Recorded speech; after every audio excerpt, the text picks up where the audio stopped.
custom parameters feature inside of the URL parameters listener automatically parses information from the user's query strings and puts that into the data layer. You could then write rules to push custom values into the data layer. And you can even do cool things like store information from the URL parameters in the user's browser.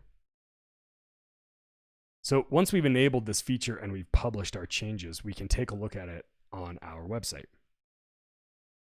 We've just visited our website with this query string at the end of our URL. You can see we have UTM source, medium, campaign, and content. And if we take a look at our console, we can see there's an object here called URL parameters. This is a representation of the data layer. Listen Layer has simply written the information directly to the data layer. And you can see our parameters are parsed out. If we look at Google Tag Manager, you can see this a little bit more closely. We have this URL automatic values, parameters, and then we have our information. Now, once this is inside of the data layer, we're able to access it in Google Tag Manager by registering our variables. Let's go ahead and register the UTM source variable.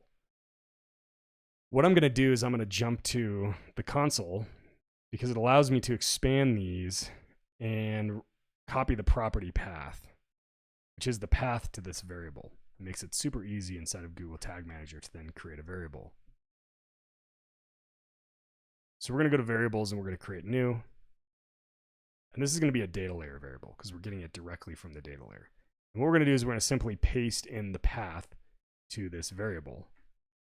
And I'm going to call it UTM source, save it, and then I'm going to refresh my preview, but I'm first going to get a copy of this URL, hit preview again, and everything will reload with our latest Google Tag Manager changes.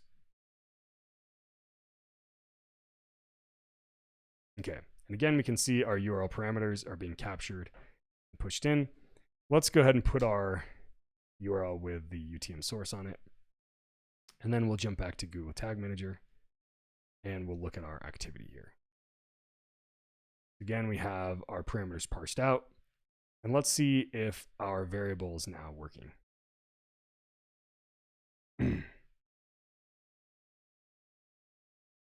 going to go ahead and search for UTM source, and you can see it's successfully registered here with the value of Google.